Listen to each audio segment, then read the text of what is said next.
کوہ سلیمان کو حضرت سلیمان علیہ السلام سے نسبت دی جاتی ہے۔ روایت ہے کہ حضرت سلیمان علیہ السلام کا تخت یہاں کی بلند ترین چوٹی پر اترا تھا جو درازندہ کے قریب ہے، اس لیے اس پہاڑی سلسلے کو کوہ سلیمان کہا جاتا ہے۔ اس کی بلند ترین چوٹی سطح سمندر سے 3487 میٹر اونچی ہے اور دوسری بلند ترین چوٹی 3475 میٹر اونچی ہے جو بلوچستان کے شہر زیارت کے قریب ہے۔ یہ پہاڑی سلسلہ افغانستان اور پاکستان کے صوبہ بلوچستان سے ہوتا ہوا ڈیرہ اسماعیل خان کے مغرب سے گزرتا ہوا کوہ ہندو کش سے مل جاتا ہے۔ ڈیرہ غازی خان سے 80 کلومیٹر دور فورٹ منرو بھی اسی پہاڑی سلسلے میں ہے، جہاں گرمیوں میں درجہ حرارت کافی کم ہوتا ہے۔ افغانستان میں کوہ سلیمان مختلف پہاڑی سلسلوں سے ملا ہوا ہے، جیسے لویا، زابل، پکتیا اور قندھار کے پہاڑ، لیکن پاکستان میں اس کی لمبائی 450 کلومیٹر ہے۔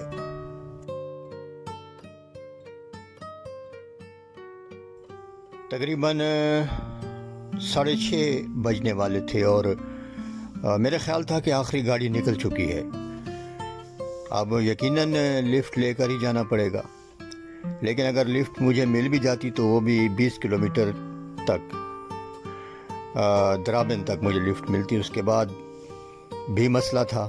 شاید وہاں سے امکان تھا کہ درابن سے جانے والے کچھ گاڑیاں جو سبزیاں لے کر جاتی ہیں یا کوئی کوئٹہ سے آنے والی گاڑی کوئی مل سکتی تھی، تو وہ تو یہاں سے بھی مل سکتی تھی، لیکن اس کے لیے مجھے رات کا انتظار کرنا پڑے گا۔ میں نے 2-3 کار والوں کو بھی اشارہ کیا، لیکن کسی نے گاڑی روکی نہیں۔ شاید اسے میں بے حسی کہوں گا، ہو سکتا ہے کہ ڈر بھی لگتا ہو کہ پتہ نہیں کون ہے، لیکن میرے ہاتھ میں تو کیمرے کا سٹینڈ تھا، ڈرنے کی تو کوئی بات ہے نہیں، بس وہ بے حسی ہی کہہ سکتے ہیں ہم۔ لیکن مجھے یقین تھا کہ کوئی نہ کوئی سواری مل جائے گی، دیکھتے ہیں کیا ہوتا ہے۔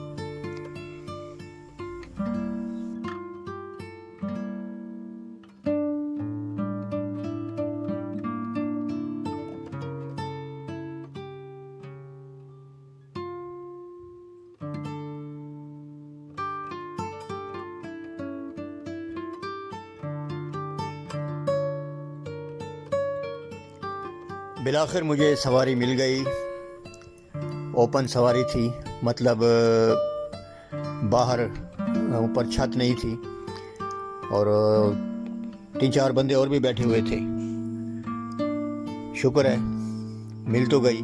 اس کا فائدہ مجھے یہ بھی ہوا کہ میں کیپچر کر سکتا تھا باہر کا ماحول۔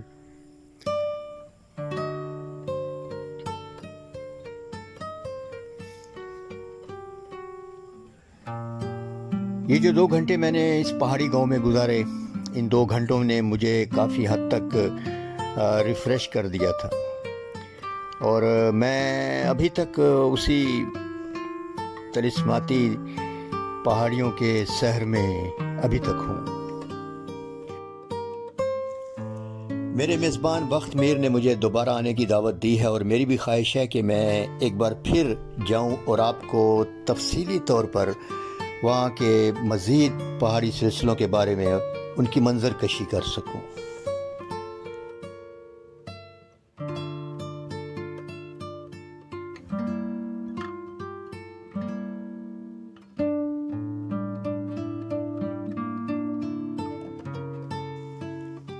میں نے تقریباً 2 گھنٹے اس پہاڑ کے دامن میں گزارے۔ وہ بلند ترین چوٹی جس پر ایک روایت کے مطابق حضرت سلیمان علیہ السلام کا تخت اترا تھا،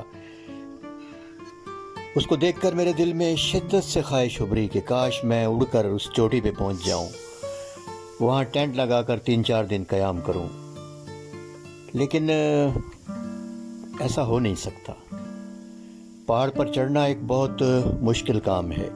یہ تو شکر ہے مجھے اس بندے نے موٹر سائیکل سوار دے دیا جو مجھے تھوڑی سی بلندی پر لے گیا تھا، اگر میں پیدل چلتا تو میرا تو برا حال ہو جاتا۔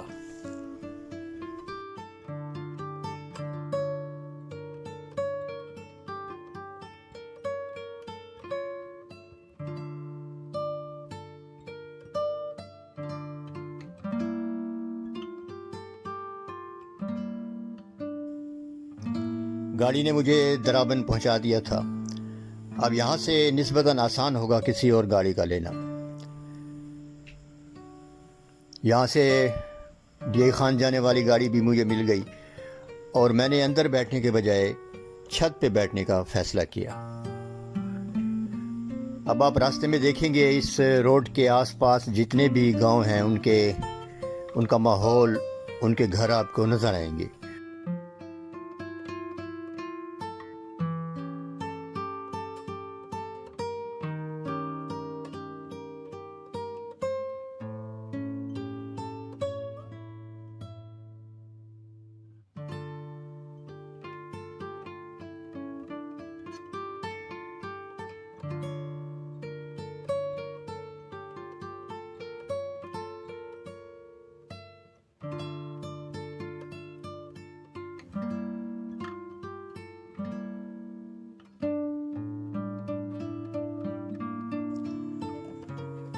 درابن کو تحصیل کا درجہ تو دیا جا چکا ہے، لیکن ایسی کوئی سہولت یہاں ابھی تک نہیں دی گئی جو تحصیل کو ملا کرتی ہے۔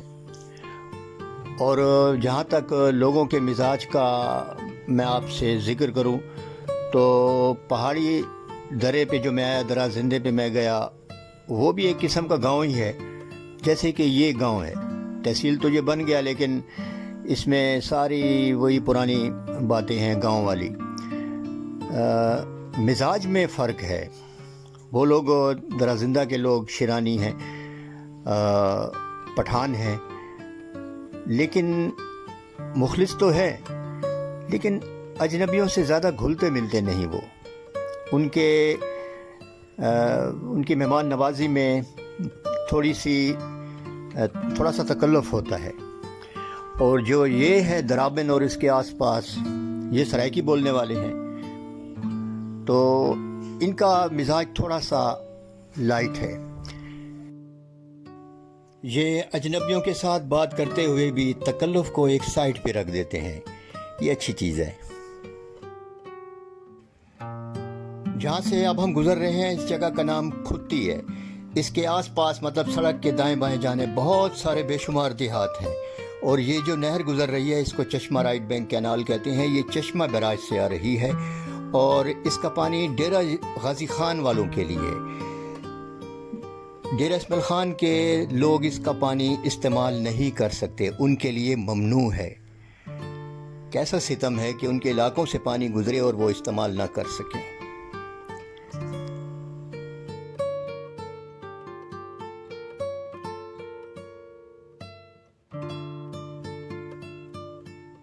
آپ دیکھ رہے ہیں کہ یہاں پر صرف کچے گھر ہیں اور کوئی فیکٹری نہیں ہے، راستے میں کوئی چھوٹی سی مل بھی نہیں ہے کہ جہاں لوگوں کو روزگار مل سکے۔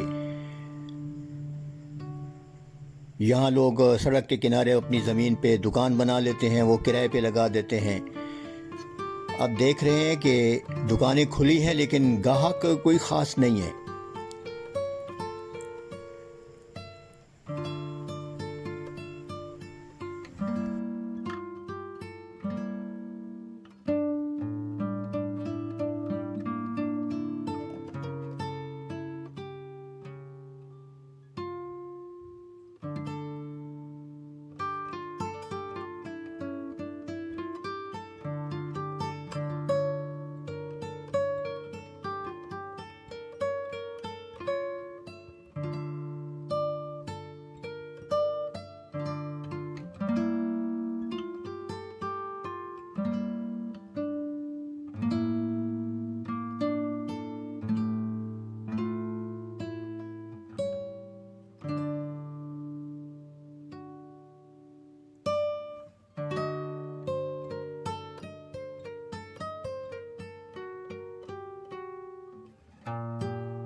راستے میں کہیں کہیں میں نے ہری بھری فصلیں دیکھی. جو بڑی فصل ہے یہاں پر وہ گنے کی ہے, گندم اور گنا, کیونکہ یہاں شوگر ملے ہیں اور ان کا گنا اچھے داموں بک جاتا ہے, لیکن اس کا فائدہ بڑے زمینداروں کو ہوتا ہے. یہ دیکھیے, اس پہ کوئی فصل نہیں ہے. یہ بارش کی وجہ سے اس پہ خضرو بوٹیاں ہیں اور کیکر کے درخت ہیں جو اگے ہوئے ہیں. اور یہاں کے لوگوں کا جو دوسرا ایک بڑا وسیلہ روزگار ہے وہ ہے گلہ بانی, یعنی کہ بھیڑ بکریاں پالنا. تو بقرعید کے دنوں میں ان کی اچھی خاصی چاندی ہو جاتی ہے. عام دنوں میں بھی یہ اپنے جانور بیچ کر تھوڑا بہت پیسہ حاصل کر لیتے ہیں.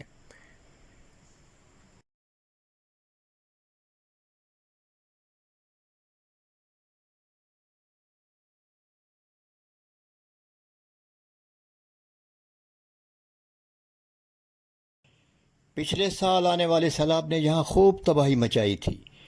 لوگوں کے یہ کچے گھر گر گئے تھے, پھر کچھ کو تھوڑی بہت امداد ملی, جن کو نہیں ملی انہوں نے بھی دوبارہ سے اپنے کچے گھر تعمیر کر لیے. ان کے پاس اتنے پیسے نہیں تھے کہ اگلے سیلاب سے بچنے کے لیے, دوبارہ گھر کو گرنے سے بچانے کے لیے پکے گھر بنا سکیں. انہوں نے دوبارہ یہی کچے گھر تعمیر کیے. اور میری منزل تقریباً آ گئی ہے. یہاں سے اب میں آپ سے رخصت لوں گا. دل چاہے تو لائک, شیئر اور سبسکرائب کر دیجیے گا اور کامنٹ ضرور دیجیے گا.